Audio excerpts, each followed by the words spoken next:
So it's a week after AM Live, and we've been to make our presentation, and we've had our stand there, and we spoke to loads of people there. So thank you for those of you that came to see us, and for those of you that didn't, we're just going to talk through some of the themes that cropped up. We presented the Omnichannel Marketing Measurement session, where we were joined by Carly from Ancaster, and Charlotte, you spoke about Omnichannel as being not just a marketing mix, but being what happens in the dealership as well. Kind of as I was putting the slides together, the theme came through to me about how the marketers can effectively measure their activity.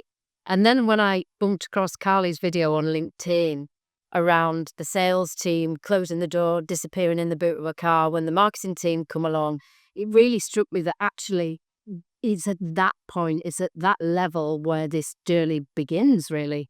So we'll talk more about the actual marketing measures, but actually the business objectives and the business outcomes is really where it starts, and making sure that the people in your marketing team and beyond have got that awareness of what the overall objectives are across the different operational areas of your business. So how can you get the omnichannel marketing mix right if you don't know what the aims and objectives of the different departments in the business are? Yeah.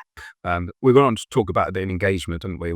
We had some customer feedback from our survey that John Schroeder's carried out for us, where we asked people what kind of thing they like and want to engage with. And we also looked at some of the stats that we've looked at in our own benchmarking report, really just trying to figure out that if we can measure engagement, it gives us a good indication of the marketing mix and if we're hitting the right people at the right time with the right message. Open rate will give you a reflection of the quality of your subject line, traffic to your website, engagement on your website of that traffic that's been delivered.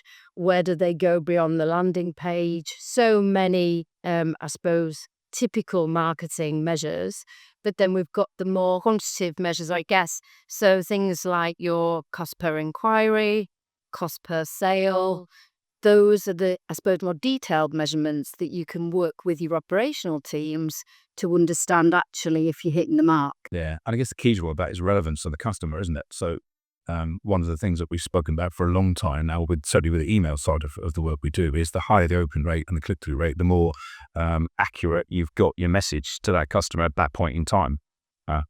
If you don't have the right message at the right time to that customer, then they're not going to open it. Even who it comes from, does it come from no reply at it'sourwebprovider.com, or does it come from sales team at a dealership I was expecting to hear from.co.uk? I guess my next point when we're presenting then is where I kind of kick in and talk about data as the kind of stuff I've been talking about at AM Live for more years than I care to remember. With the kind of explosion of AI and machine learning, if data's never been more important. The AI and the learning is only as good as the data it's learning from.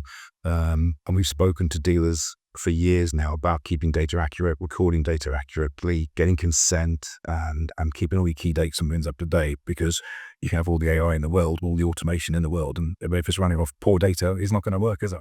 So that brought us on to talking about things like cleansing. And thankfully, when Carly was with us from Ancaster, when we looked at her database, it was one of the cleaner ones, which was a relief. Did you say it was something like 40% of the data we'd looked at was inaccurate? Of everything we've looked at this year, 35% had been sold to another keeper.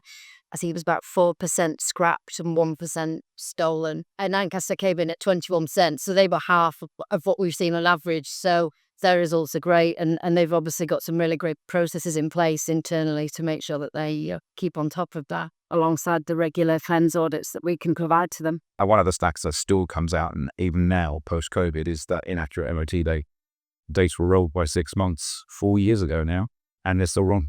Some dealerships, people are still being sent MOT reminders 6 months out of date.